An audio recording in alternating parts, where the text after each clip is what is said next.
आणि आणखी एक महत्त्वाची बातमी समोर येते। देशातील पहिला ईव्ही ट्रक बाजारात आलाय। मुख्यमंत्री आणि बागेश्वर बाबांच्या हस्ते या ईव्ही ट्रकचं उद्घाटन करण्यात आलंय।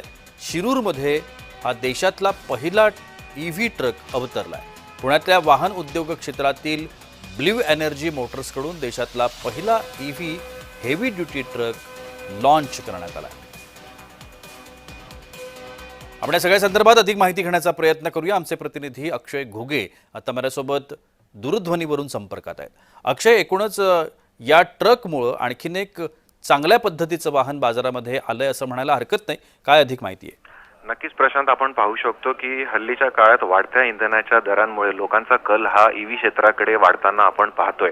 गेल्या काही वर्षात आपण पाहतोय टू व्हीलर सेगमेंट किंवा पॅसेंजर व्हेकलमध्ये मोठ्या प्रमाणात इलेक्ट्रिक व्हेकल्स हे आलेले आहेत। पण कमर्शियल क्षेत्राबद्दल जर बोलायचं झालं तर काही वर्षात छोट्या ज्या कमर्शियल व्हेकल गाड्या असतात त्या इलेक्ट्रिक सेगमेंटमध्ये थ्री व्हीलर असतील, टू व्हीलर असतील, आपण आलेल्या पाहिल्या आहेत। पण अशा मोठ्या प्रमाणात जी हेवी ड्युटी ट्रक आहे या कॅपॅसिटीचा पहिलं हा ट्रक भारतामध्ये ॲज अ ईव्ही म्हणजे इलेक्ट्रिक म्हणून लॉन्च झालेला आहे। याचा फायदा उद्योग क्षेत्रात खूप मोठ्या प्रमाणात होणार आहे, कारण की मोठमोठ्या ट्रकमध्ये मालवाहूपणा ज्या वस्तू नेल्या जातात अधिकच त्याचा खर्च जास्त असतो, कारण इंधनाचे रेट वाढलेले आहेत त्यामुळे। परंतु आता हे ईव्ही सेगमेंटमध्ये आल्यामुळे नक्कीच या क्षेत्रामध्ये याचा जो ट्रान्सपोर्ट खर्च आहे हा फार मोठ्या प्रमाणात कमी होणार आहे आणि कमर्शियल सेगमेंटला नक्कीच याचा फायदा खूप मोठ्या प्रमाणात। काय प्रमुख आपल्याला फरक सांगता येईल आत्ताचे जे उपलब्ध असणारे नॉर्मल ट्रक आहेत ते आणि हा ईव्ही ट्रक जो नवीन लॉन्च झालाय याच्यामध्ये?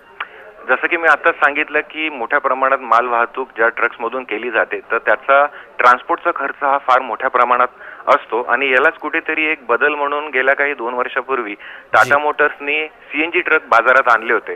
पण आता या रेंजमध्ये इलेक्ट्रिक ट्रकनी जी एंट्री घेतलेली आहे तर साहजिकच त्याचे 70 ते 80% जो ट्रॅव्हलिंगचा खर्च आहे त्या ट्रकचा तो कमी करण्यात येईल, म्हणजे कमी प्रमाणात होईल आणि त्यामुळे जो ट्रान्सपोर्टचा खर्च आहे तो अगदी कमी किमतीमध्ये माल वाहतुकी क्षेत्राला मोठ्या प्रमाणात त्याचा फायदा होताना आपल्याला दिसेल। नक्कीच, धन्यवाद अक्षय आपण दिलेल्या विस्तृत माहितीसाठी।